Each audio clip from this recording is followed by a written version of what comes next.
Are you looking to take your programming career to the next level? If so, continue watching this video where we're going to talk about why backbiting can take your programming career to the next level.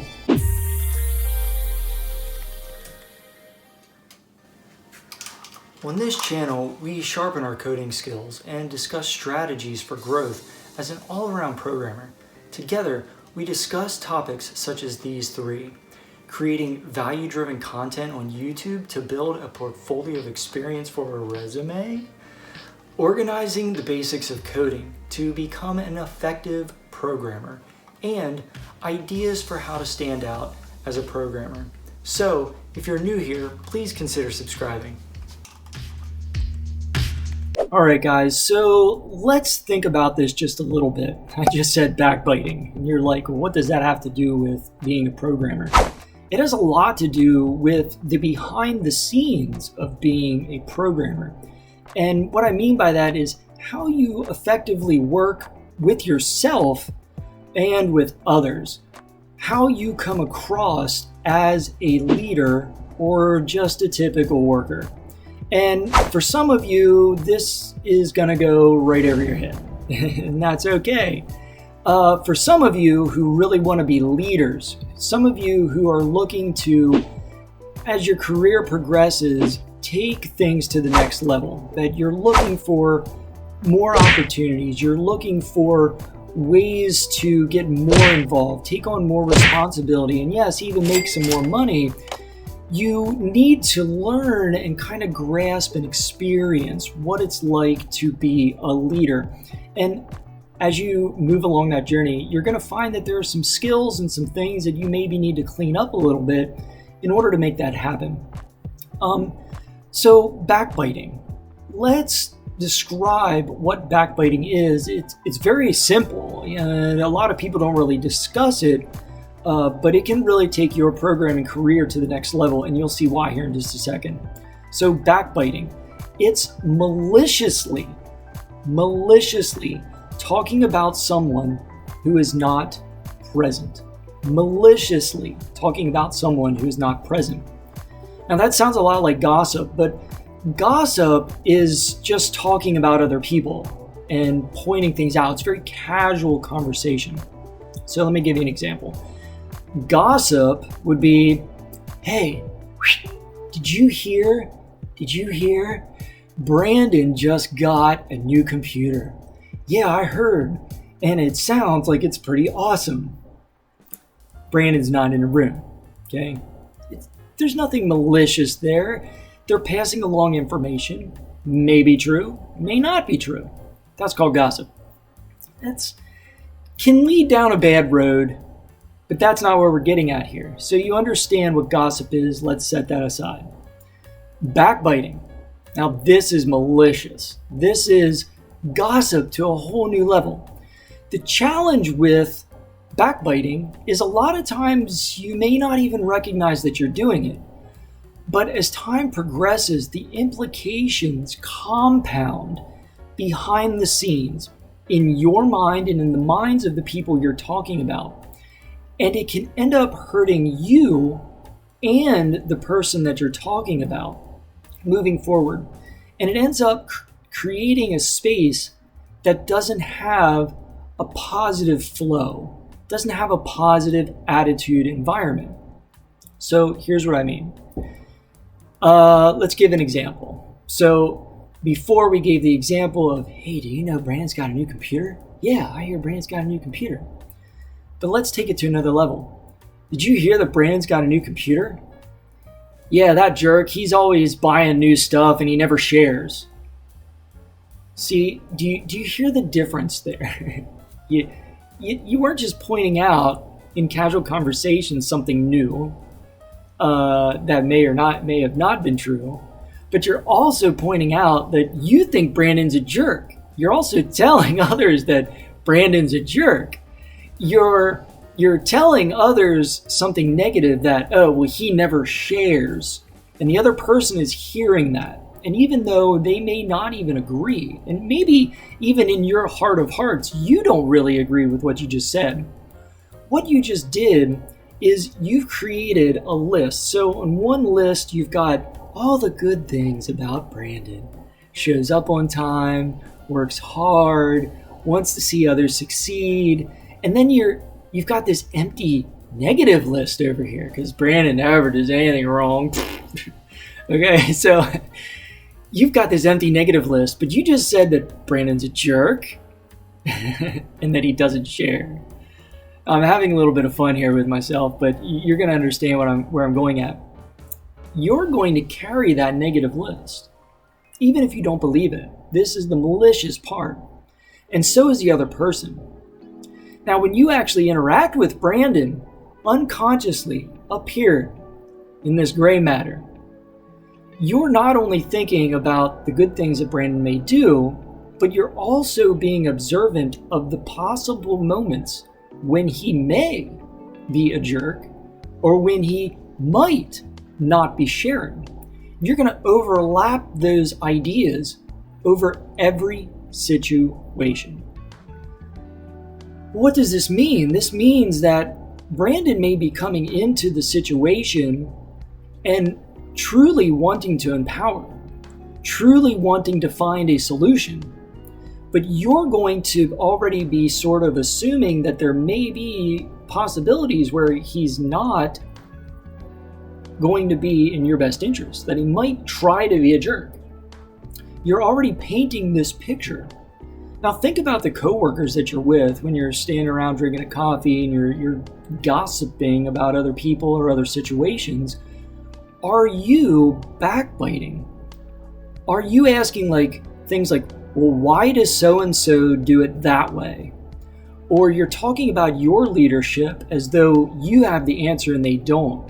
Why are they doing it this way? I don't understand why they would do it this way. I think it would be better if they did it this way. I'm sure you've come across times where, benefit of the doubt, maybe you haven't actually had malicious thoughts or discussions about anyone. But maybe they've had those malicious thoughts about you. And how are you portraying that outward? Are you being mindful of the discussions that you're having? Are you doing everything you can to not backbite? I bet if I ask this question, post this down below if you've ever been around or been a part of or the subject, the third party subject of backbiting. Let me know where you've been in that backbiting scheme. Do you recognize that sometimes you've actually done it and you kind of regretted it? Or you know that others have been backbiting about you and you know how that feels. Psychologically, why do we do it then? Part of that is we want to feel like we're in a collective. And if other people agree with us, we feel like we're together. And even though what we're saying might be wrong, it still feels right in the moment. But it hurts you in the long run. So for those of you who want to be leaders, think about what this means as you're trying to move into leadership positions. If you're setting the example of when someone says, I don't understand why so-and-so is doing it that way, instead of agreeing and stepping into that backbiting moment and saying, yeah, they don't understand what they're doing and creating that negative list, you could say something like, hey, you know what? They show up and they work really, really hard and they always have our best interest in mind. And I think that they're doing the best that they can. But if you see maybe a different way or a better way, I think I want to encourage you to go actually have that conversation with that person because they may not have even thought about that. Your idea might be a great idea. Do you hear the difference there? Everything there was positive.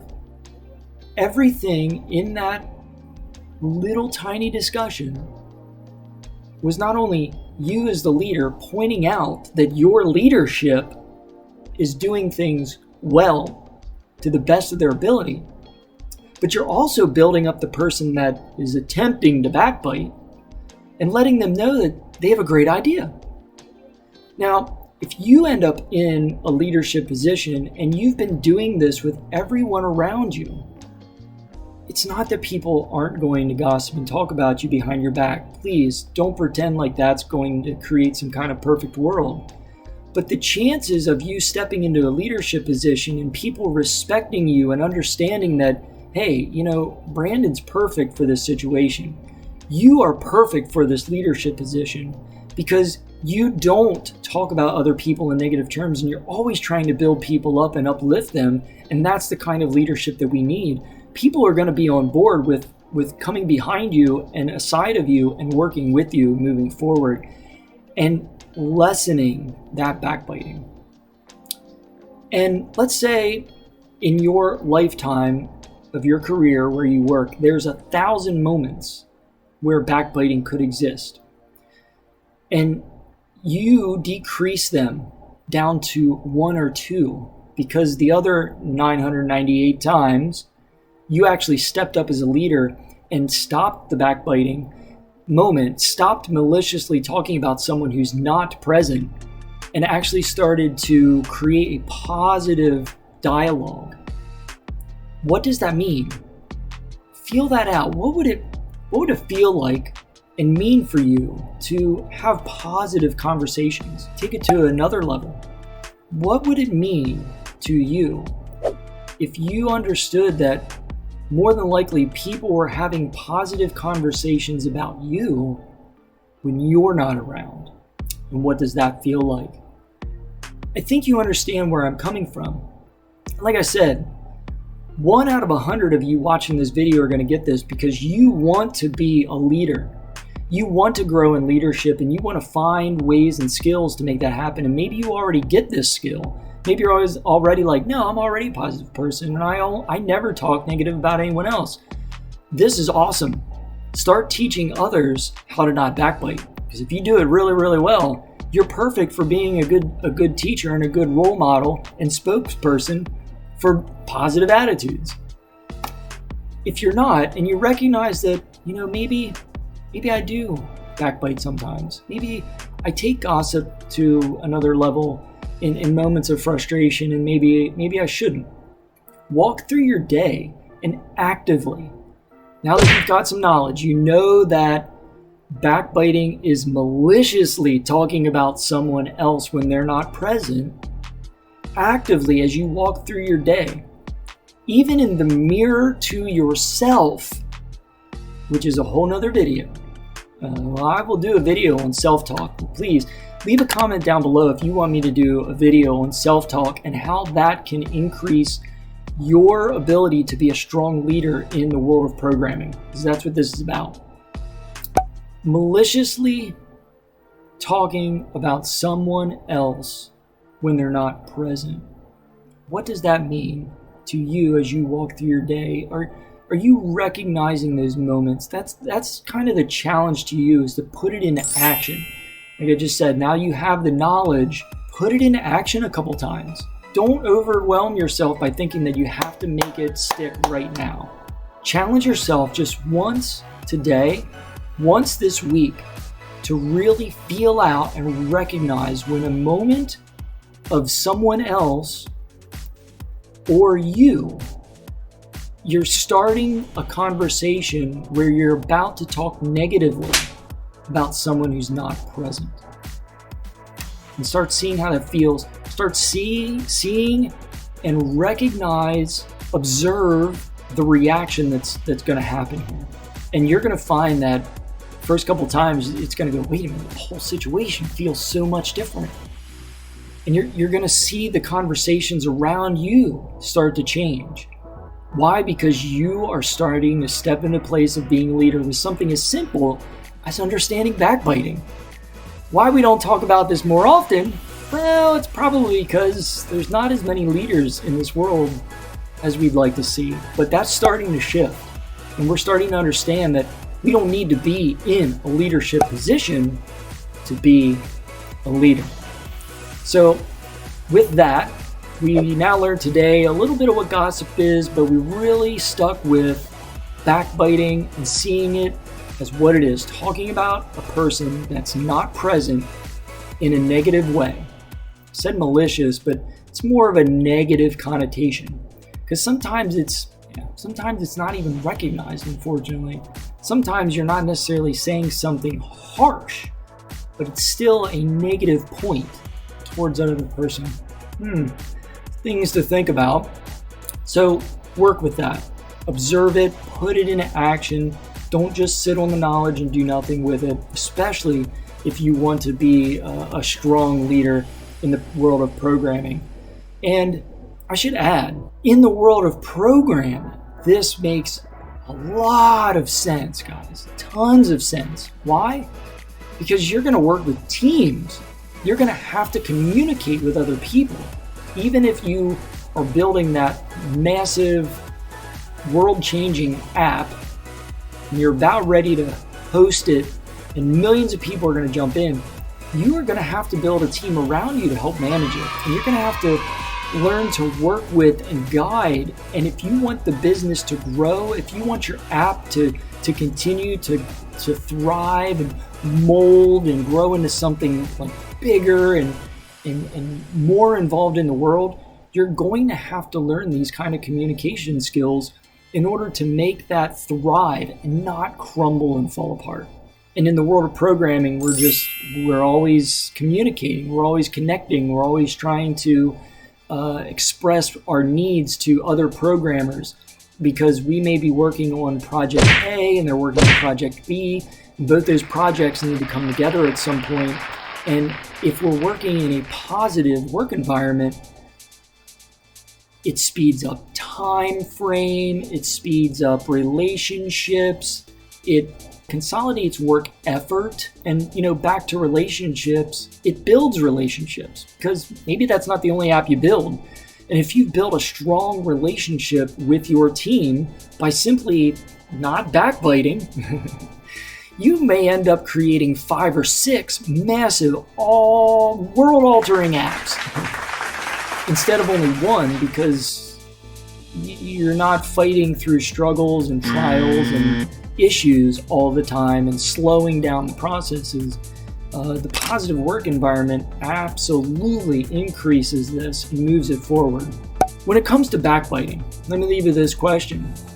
What struggle do you see when trying to change backbiting? Let me change that.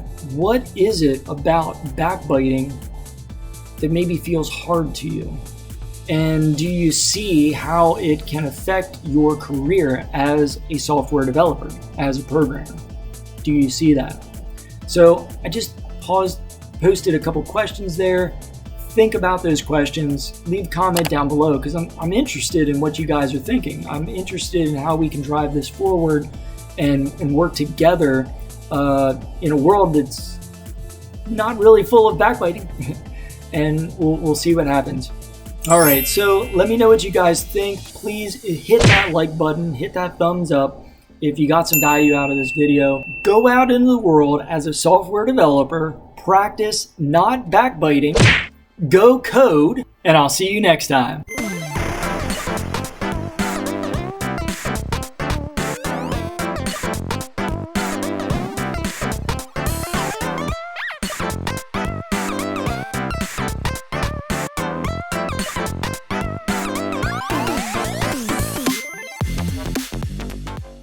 I'm Brandon Bear, rhymes with care.